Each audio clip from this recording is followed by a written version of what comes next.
家大业大的西方国家终于在军援上发力了，泽连斯基心心念念的主战坦克要来了，这非常符合火力军的猜测。毕竟西方国家从援助重型装甲车开始，便一直测试俄罗斯不断后退的红线，哪怕一直坚持原则的德国，这次也松了口。就在1月25日，美国宣布将援助31辆 M1 主战坦克，并提供有效保证 M1 正常运作的零部件，并尽快安排 M1 相关操作、维护保养以及后勤保障的培训。此前，英国也同意提供14辆挑战者2主战坦克，法国援助的 AMX-10RC 轮式突击炮也将在下个月交付乌克兰，同时还考虑提供勒克莱尔主战坦克。要说泽连斯基最想要的主战坦克，莫过于 M1 和豹2，已经无数次找美国与德国寻求帮助了。波兰曾为了能够援助豹2，打算组建一个豹2坦克国际联盟，大家一起凑份子，每个国家都提供几辆，毕竟这些国家装备了2000余辆豹2，波兰陆军有257辆，德国有245辆，芬兰有239辆，就连加拿大都有100辆。如果还是不够，还可以选择向西班牙回购，但是想要援助豹2的话，还需要得到德国的同意才行。而这次德国终于松口了，允许盟友向乌克兰提供德国制造的豹2，并且德国自己也将提供一定数量的坦克，还是更先进的豹2 A6 型坦克。截至目前，多个西方国家已经组成联盟，初期将提供80到100辆豹2主战坦克，后续可能还有更多。根据目前信息汇总，德国将提供2个坦克营的配置，大约80辆豹2。第一步则是先从德国库存中拿出14辆豹2 A6， 波兰将提供14辆，荷兰将向德国租用18辆豹2，然后将其运往乌克兰。挪威、西班牙以及葡萄牙等都将提供部分豹2坦克给乌克兰。芬兰还未加入北约，拥有200辆豹2 A4 型坦克，也愿向乌克兰提供部分坦克。不过，目前最让火力军惊讶的还是美国同意援助 M1 主战坦克，而且还不是美军进行封存的。因为军方没有多余的坦克，所以美国打算重新采购，相关费用则来自美国国防预算中的乌克兰安全援助倡议基金。西方国家最先进的3款坦克都将出现在乌克兰战场，并且在数量上也不算少了，意味着一个坦克联盟的出现，以至于美国共和党参议员格雷厄姆宣称，这标志着战争的转折点。其实这场战争双方打得都很艰难，俄罗斯难以让乌克兰全面投降，乌克兰也没法正面撕开俄军防线，原因就是乌军坦克兵种力量太孱弱了。苏联解体给乌克兰带来了难以想象的创伤，在独立之后，乌克兰一直把精力放在重振经济上，经过这么多年，军事力量不升反降。自苏联解体后，乌克兰仅仅生产了10来辆 T-84 主战坦克，陆军一直在使用 T-64B、BM 型主战坦克，使得乌克兰整体作战能力还不如80年代的苏军。当前的国际盛行坦克无用论，尤其是开战后俄军装甲兵损失惨重，所以许多人进一步质疑坦克到底有没有用。但火力军却有不一样的看法。从乌克兰的角度来看，没有坦克就没有突破，乌军可以利用各种远程火力打击手段软化俄军，甚至挫败俄军的攻势，但防御永远只是防御。只要乌军装甲兵无法正面撕开俄军防线，那就难以获得绝对的战场优势。俄军在第一阶段的攻势瓦解于混乱的战役组织。乌军在哈尔科夫反击得手的根本原因在于俄军当时糟糕的兵力密度，无法组织有效防线。俄军丢失赫尔松也是因为战场态势导致的后勤问题。火力军可以这样说，乌军的这些胜利没有一个建立在有效的战役突破上。随着俄军的持续动员，兵源和后勤困境不断好转，乌军缺乏锋利矛头的困境也将越来越突出。如果再不铸造出能撕开俄军防线的矛头，一旦俄军的压路机成型，就能通过笨拙而致命的打法，耗尽乌克兰的战争能力与意志。所以在这个前提下，西方国家选择提供各种先进主战坦克，这正是乌克兰铸就矛坚的关键。按照目前俄军动向以及未来数月可能达到的兵力水平来推断，乌军战役突破力量并不需要很庞大，但必须足够硬。此次美国援助的31辆 M1 主战坦克可以组成乌军一个坦克营，这是按照乌军编制数援助的。乌军坦克营编制继承于苏联，与俄罗斯比较相似，一个坦克营辖3个坦克连，每连辖3个排，每排3辆坦克，营长与各连连长各有1辆坦克。在美军装甲营编制中，老编制是4个连58辆车，新编制则是3个连44辆车，但基础的装甲排都是4辆坦克。德国和英国等北约国家援助的坦克则是组成14辆车的连，基层排应该仍是4车制，这与这些国家装甲兵自身的编制是一致的。目前正在北约各国训练的乌军应该会按照北约战术体系进行训练，并进行相应的战术编组。这些装备可能在训练营中完成移交与换装，而俄乌常见的3车坦克排是大规模坦克战的产物。在高密度坦克集群中，3车制坦克排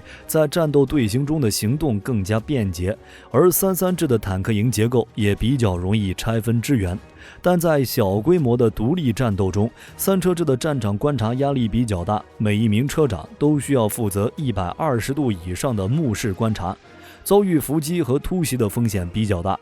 并且3车制在损失1辆车后，剩下装甲车的进攻能力也将大打折扣，在复杂情况下甚至难以自保。与之相比，西方国家采用的4车制则是另一种战术思路的产物。因为在西方国家的预测中，未来战场集中编组的大规模坦克集群出现的次数将越来越少。采用4车制坦克排可以成为机械化步兵进行作战时的重要支撑性力量，更加强调抗战损能力和战场感知能力。在4车制中，即便损失1辆车，也能继续保持比较完善的攻防配合。进行独立行动时，每一名车长只需要负责90度左右目视范围，再加上北约装甲车辆普遍高度重视的战场感知能力，4车制更加适合小规模的战术应用。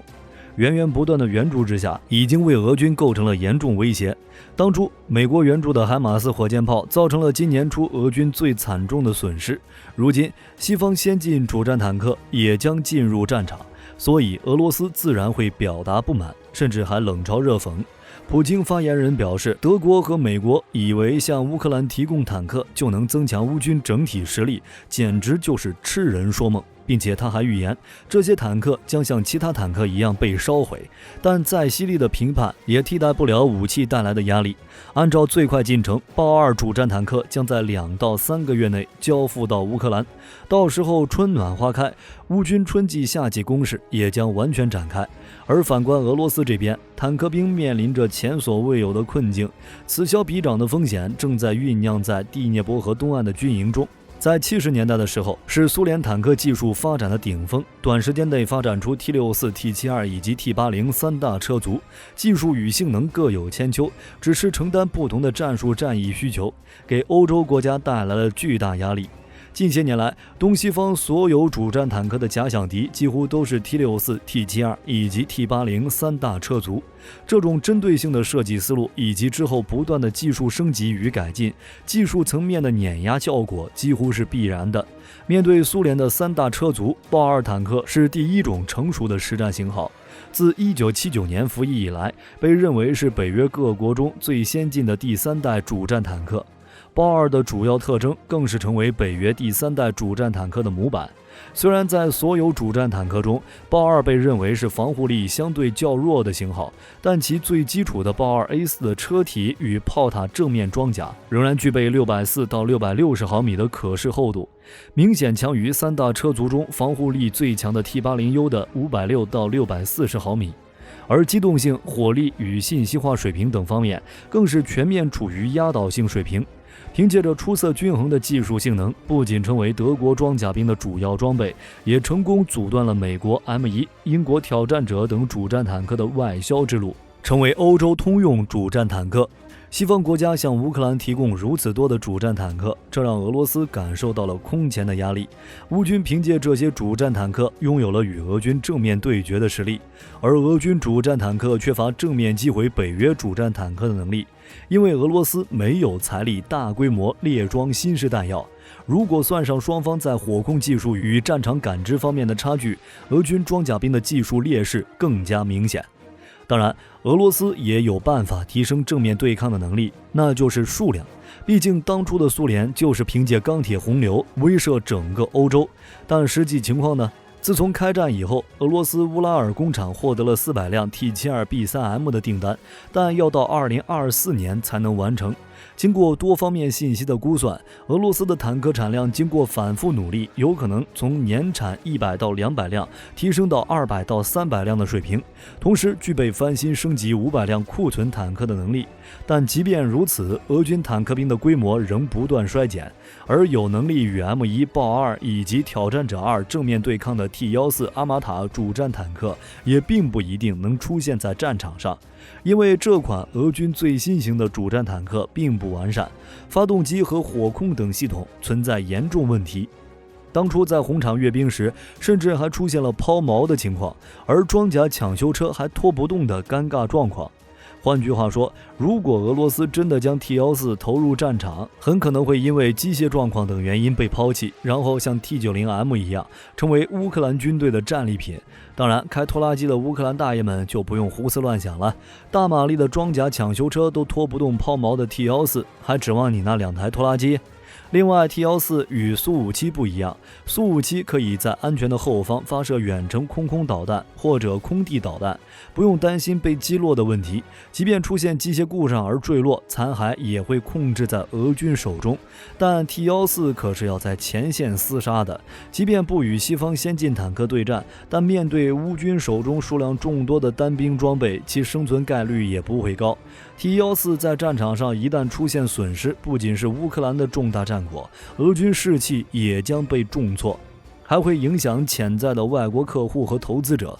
难以想象，西方以切香肠的方式逐步加强对乌克兰的军事援助，从最初的单兵装备到后来的进行性火炮系统，如今先进主战坦克也出现在战场上。下一步会出现什么？乌克兰已经提出了战斗机、远程导弹等等，而俄罗斯的红线则是不断萎缩。对目前的乌克兰来说，坦克联盟的出现是一个重大的突破，乌军将成建制地获得西方主战坦克，这将会扭转战场态势，不仅仅能夺回被占领土，甚至有能力进攻俄本土。多种型号的西方先进主战坦克对于正在组建战役反击能力的乌克兰来说，无疑是一剂强心针。其作用不仅将出现在战役与战术层级，主战坦克这一量级地面进攻装备的援助解禁，将是北约进一步援助乌克兰的起点。让我们一起来期待乌克兰的春季大反攻吧！也许战争将在今年结束，你们觉得呢？欢迎评论区讨论一下。我是火力军，咱们下期再见。